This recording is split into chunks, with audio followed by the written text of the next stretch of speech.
Hello, my name is Brandon. I'm a teacher and mathematics tutor with 7 years experience. I graduated from Kent State University with a secondary mathematics degree. My area of expertise is 7th through 12th grade mathematics. I have a lot of experience with test prep, which includes ACT, SAT, IC, and SSAT, and I've written some curriculum along the way for those tests. With that, let's go ahead and transition into the demo presentation for you.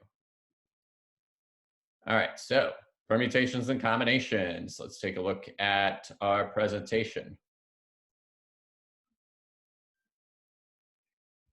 All right, so permutations, all right, is if you have a number of items, such as 3 destinations, I pick travel as an example, all right, each way that I can arrange this trip is a permutation. All right, order matters with permutations. On the other hand, combinations, order does not matter. So my example distinguishing between permutations and combinations is that I have to change something, all right, in my itinerary, all right, and it's not just the order of the places that I go. I have to go to a completely different place to have a new combination, all right, whereas just flipping them around, changing the order of where I visit is a new permutation. All right, so with that, we have to talk about what is a permutation and what is a combination scenario. All right, and the question here is, does order matter? Picking 4 people to fill a committee is most likely combinations. All right, you're just looking to fill the different places. All right, a locker code is definitely permutation.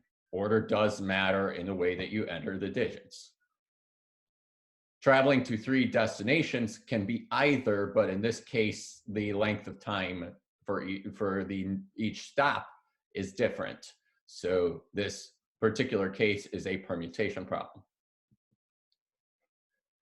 Both formulas have different components. The letter P stands for permutation, C stands for combination, N stands for the total number of items you have. Whereas R is what you are choosing from. All right, I might have 5 total items, choosing 3. An exclamation point notes a factorial. All right, so if I have 3 factorial, that would be defined as 3 times 2 times 1. We're going to jump to the next slide here to take a look at that. And here are some examples of factorials. 4 factorial, 4 times 3 times 2 times 1 is 24.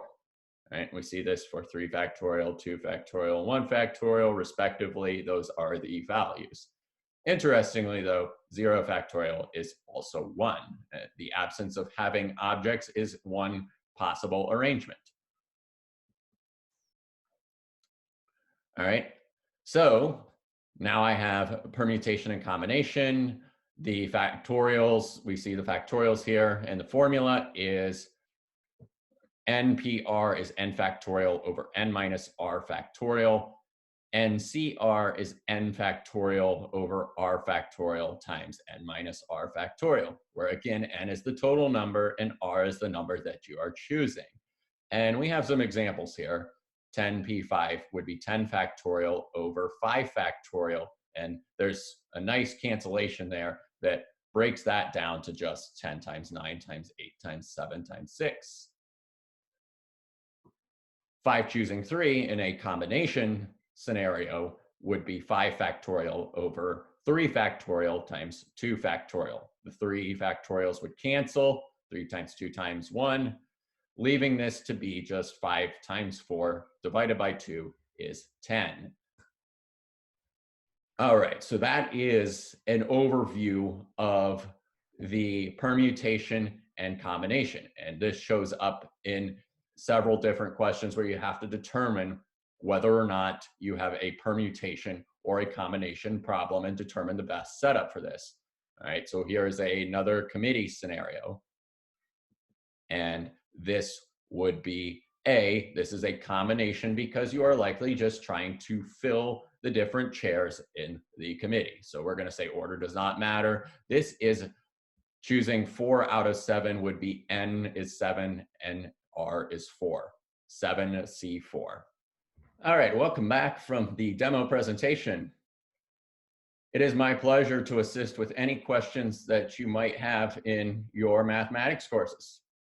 If you have any questions about future sessions, please reach out to hello@classrx.com or reach out via the website www.classrx.com.